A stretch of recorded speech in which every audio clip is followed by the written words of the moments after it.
بسم الله الرحمن الرحيم. السلام عليكم ورحمة الله وبركاته. كبجمتوتو بلوان كيا ربين الآن خيري قد كيسا نمرا يهاجرات. بسم الله الرحمن الرحيم. الحمد لله الذي خلق الذكر والأنثى من نطفة إذا تمنى، والصلاة والسلام على نبينا محمد وعلى آله وأصحابه أجمعين. أما بعد، كبجمتوتو بلوان كيا ربين دنياتنا هند إفيتو نوفو دنياتنا كيسة تلي قوسهدو قوستتني تندين كدين يوكال لما كدين أكسما دنياتنا كيسة ديراهي دبرتي أبا مناتي في هذا منا وليبود كجدو إساني والجالة في والبوهرون جو كغمتشون إساني تقاد سيسي كوان بيقو نمو غماغمنا ولي دبرسي كبجادا والجنجرات كحق إساني جدو إساني تئيغني والربي جدو إساني تكيفتني أكا ربي جلت ولي بلن ربي أكا نمني ولهميني قرآن كيست لبتيجر حق إساني أكا ولي إيغن أبام مناتي فارمنا وعاشروهن بالمعروف فإن كرهتموهن فعسى أن تكرهوا شيئا ويجعل الله فيه خيرا كثيرا. yoo wajji jiraattan haala gaarii wajji jiraadha, amala bareedaa wajji jiraadha, odoon daddarbin, odoon jibbin, odoo rakkoo irratti hin oofne karaa gaarii wajji jiraadha. yoo jibbitanillee isintu jibba malee khayriin guddaan isii bira jiraachuun oolu hin jibbinaa jedha jechuu rabbiin keenya subhaanahu wa ta'ala. dubartii takka yoo jibbanillee waan khayrii guddaatu irraa argama. dubartiin isii tana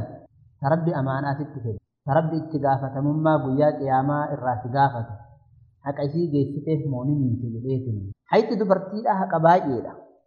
san keessaa khayrii isii dhaamuudha, waan khayrii tahe waan gaarii isii dhaamuudha. wacaashiruuhunna bilma'ruuf haala gaarii wajjin jiraadhaa jedha rasuulillee hadiisatti maal jedhan, istawsuu binnisaa'i khayran, dubartiidhaaf khayrii dhaamaa jedhan. dubartiin cinaacha ol aanu jallataarraa uumamte akkasumatti jallinna saniin itti fufti. yoo ni qajeelti jetteera dhaabbatte ni cabsita yookaan akkasumatti teetti khayrii dhaamii. yoo ati khayrii dhaamteef jallinni isii suni qajeellumatti jijjiiramaa jedhan jechuu. dubartii fuula ittiin guurin, qalbii isii hin cabsin. yoo ati qalbii cabsite, yoo fuula itti guurte, yoo ganamaa galgala kamataa isii dhukkubsitu taate qaaqaan jallinni isii sun itti fufa jechuu. yoo ati amala gaariin isii horatte hoo, yoo ati xabi'aa bareedaan isii horatte hoo, odoo isiin jibbin, odoo isiin ceebin, odoo isii hin mufachiifin, ganamaa galgala gartee gammachuun jidduu teessanitti yoo argamte jallinni sun gara qajeellumaatti isii jijjiirama jechuudha. dhaamsi tokko kana, dhaamsi guddaan rasuulli rabbii sallallahu alaihi wasallam haqa nama lamaa, haqa laafota lamaanii eeggadhaa jedhan. haqa dubartiitii fi haqa ijoollee yatiimaati jedhan jechuu. lammaffaa irratti haqa isiisan odoo hin ir'ifne geessuufi kennuufi.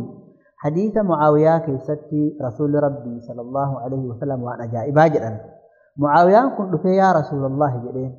mee jaartiin teenna haati mana kennaa maal nurraa qabdi haqanatti hin jedheen jechuudha. mucaawiyaan nama gaarii haadha mana isaatiif yaada. rasuulli maal jedhaniin duuba, yaa mucaawiyaa,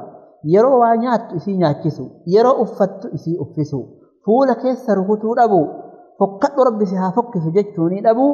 mana keessatti malee alatti ooduunii dhabuu jedhan. kuni dubbii ajaa'ibaati jechuudha. yeroo nyaattu yoo isii nyaachifte, ma'anaan kanaa beelessuu dhabuu jechuudha.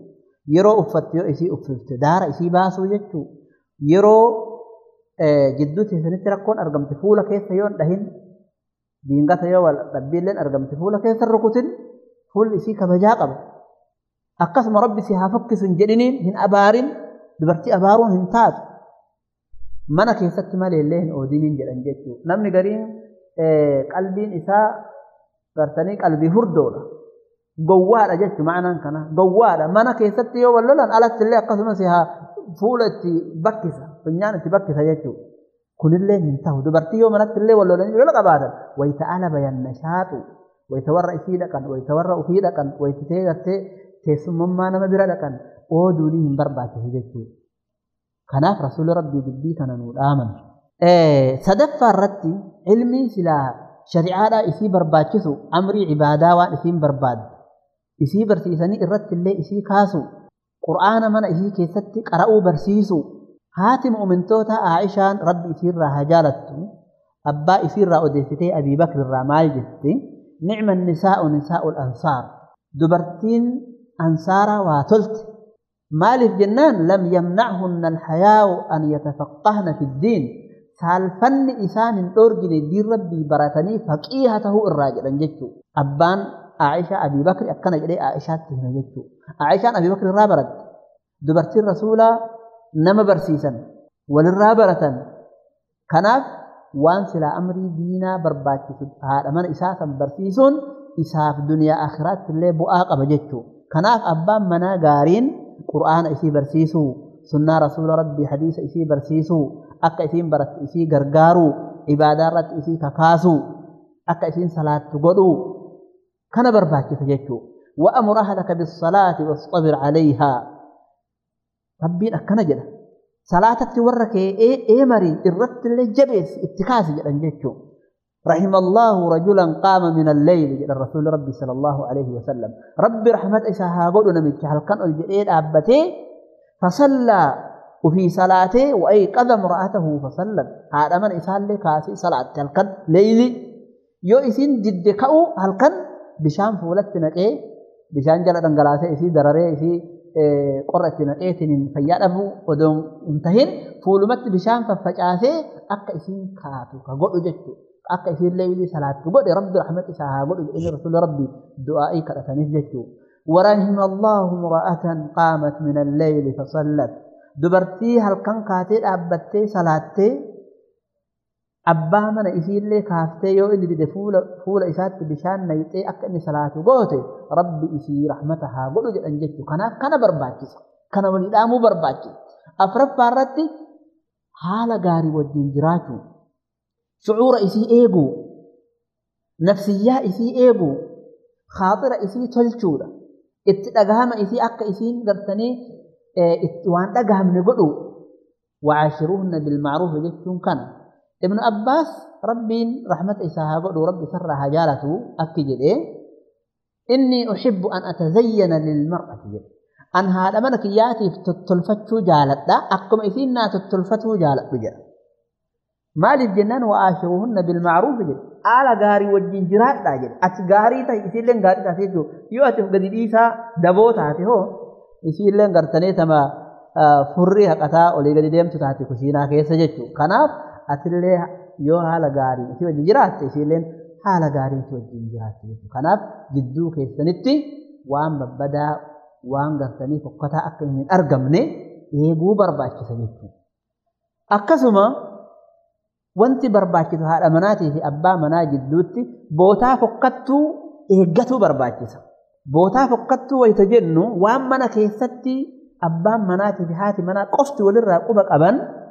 هاتي منا وان أبا منا إثيث جبو منا سن كيستي الرابقاتو قبض جتو أكسما ويتعلى باتل وان أبا منا سن جبو الرابقاتو قبض فكينا في ريوتا ففقتا وان بدات إسي إمرر بقاتو magaalaa keessa olii gadi deemuu guddisuurraa goruu yoo deemtellee gartanii namuma agarte wajjin karaa deemuu dhabuu akka khaaxirri isaa hin banne godhu mahramaan alatti gartanii safara lafa dheertuu deemuu dhabuu amaanaa abbaa manaa san tiisuu qabdi isiillee jechuu ma'anaan kana innillee ammoo amaanaa isii san tiisuu qaba jechuu kullukum raa'in wa kullukum mas'uulun an ra'iyyati hundi keessanuu tiiseedha waan tiisatinirraa ni gaafatamtan jedhan jechuu جهب الرتي إسي وان إسين هاجمت هند قدوفي حاجة إسي جيس صوفي نمر إسي درومسو إسمالي نمبرو أك إسين إجان هلال لقدو حاجة إسي تا نفسياتي في حاجة إسي تا أبا مناتي في هذا منما اللي جيس صوفي برباكي حاجة نفسي إسي دا كلمة غاري اتحاسه إسي فارسو وقتي كيترا مرتفي إسيف كنو نمني قرين على قلاني خلاص أبا مناتي من أولفيني هذا منا السلام عليكم اللي انجرون أكو مغرتني لينجا على قليت حفور إسيكو تغرتني منا أولفينا سنن برباكيس أبا منا هذا مناتي يرو كنو برباكيس برتا إيها تسيسو برباكيس ولين تبتو برباكيس yaada ishiin guyyaa yaadaa oolti irraa galchuu barbaachisa mana keessatti cinqamaa oolti san irraa gartanii furuu barbaachisa ijoollee wajjin rakkataa oolti ta ijoollee qabdu ta ijoolleen qabne illee adda ofii teettee mukaahaa oolti kana hunda irraa galchuu qaba jechuudha bashaasha ta'uu qaba ma'anaan kana namni gartanii abbaan manaa tokko bashaasha ta'uu qaba akhlaaqni isaa akhlaaqa gartanii bareedaa ta'uu qaba jechuudha Abdullah ibn Umar rabbi sarraa hajaalatu akkana jedha rasuulli rabbii yaa Abdallahi naan jedhan jedha atiin kuni ni soomta halkan ni dhaabbatta guyyaa ni soomta jedhanii natti himne hin dhageenye dubbii kee jennaan yaa rasuulallah jedheen jedhe akkasin hojjetiin jedhanii dhaabbadhu salaati rafi jedhanii ma'anaan kanaa dhaabbataatuma yoo bule hoo salaatuma ofirratti haadha manaa yoo quban qabaatiin bokkitee isiin jirtuu fi waan isiin hajamtuu fi waan isiin ta'uu feetu sunillee hin ta'u jechuudha rafillee jedhaniin hirriballee raahaa godhi jecha haadha mana keetiillee tooyadhu jedhan ibaadama qofa gooteetiin ibaadaatti hin citin jecha haati manaa si eeydi ma'anaan kanaa haqa walii eeguu barbaachisa jechuudha jaartiileen haqa walirraa qabdi wa inna lizawjika alayka haqqan haati manaa haqa sirraa qabdi geessiif jedhaniin jechuudha kanaaf hadiisa keessatti rasuulli maal jedhan wafii bud'i ahadikum sadaqa haadha manaa yoo waliin ciifte sadaqaadha jedhan jechuudha maali rasuulli rabbi akkas jennaan sahaabaan gaafatan sila rasuula fedhiidhaan walitti dhaqaa namni fedhiidhaan wal qunnamaa akkamitti sadaqaadha jennaanin yoo taabiroota haraamaatiin wal qunnamte macsiyaan sirratti deemaa jennaanin ni deema jedhaniin sahaabaan akkuma sun macsiyaan sirratti deemu haati mana keetiillee yoo gartanii wajjin jiraatte sadaqaa siif tahaa jedhaniin jechuudha hadiisa imaam muslim odeessee kanaaf maal barbaachisare rasuulli rabbi sallallahu alaihi wasallam akkana nuun jedhan akkatti manni ijaaramu akkatti manni tolu akkatti manni bareedu akkatti jaalalti jidduu namaatti uumamtu jaalalti uumamte tun akka hin banne akka itti godhan nuu himaa jiran jechuudha kanaaf rasuulli rabbiitu hattaa dubartoota isaanii akkatti isaan horatan irraa laallee hubatuu dandeenya hattaa yoo imala bayan akka qalbiin isaanii toltu hixaa buusaniif rasuulli rabbi sallallahu alaihi wasallam akka takka anatti caala jetteetiin hin gartanii taan hin xiqqeessin hixaa buusaniif jechuudha ma'anaan kana khaaxira dubartii tolchu dubartiilleen abbaa mana ofii jabeessu khaaxira isaa tolchu kanaaf rabbiin olaanii gartanii warra guyyaa irraa wal fuudheetiin mana ijaaratee jaalalti isaanii haga guyyaa qiyaamaa jannata waliin galan rabbi haa godhuu fi itti fuftu rabbi haa godhu jaalalti tuwwan itti fuftuun akka biqiltuuti biqiltu yoo bishaan dhabde yoo margi itti marge hurmaan argee ni baddi jechuu biqiltuun sun kanaaf biqiltuun tuwwan ni barbaachisu nasihaa jarri lamaa walii godhuu qalbii walii laafuu jaalala jidduu isaaniitti waan dabalu walii dhaamuu yoo tokko balleesse gartanii irra laaluu dhabuu yoo tokko dogoggore gartanii dogoggorsan bara maraa sanuma haasa'uu dhabuu fakkeenyaaf yeroo tokko waa dogoggorte bara maraa san irratti qara'uu dhabuu guyyaa kanaalee akkanan goone guyyaa kanaalee akkanan goone jedhee gadoo yaadachiisuu dhabuu akkanaan jaalalti jidduu isaaniitti turti jechuudha isiillee noo guyyaa akkana nan goone akkasina irratti hin dalayne akkasinaan hin jenne hin barbaachise walii dagachuu barbaachise jechuudha walii dhiisuu barbaachisa irra walii taruu barbaachisa yeroo garii homa ijaan argan tokko akka waan hin arginii tahuu barbaachisa akkas malee jiruun namaan deemti akkas malee jaalalti hin turtu waggaa takka lamaan booda gartanii hir'ataa deemti jechuudha jaalalti kanaaf rabbi warra wal boohar warra waliin jiraatu warra addaan hin baane warra jiruun isaanii turtu rabbi isin maraa haa taasisu isinitti dheeressuu kiyyaaf dhiifama wassalaamu alaikum warahmatullahi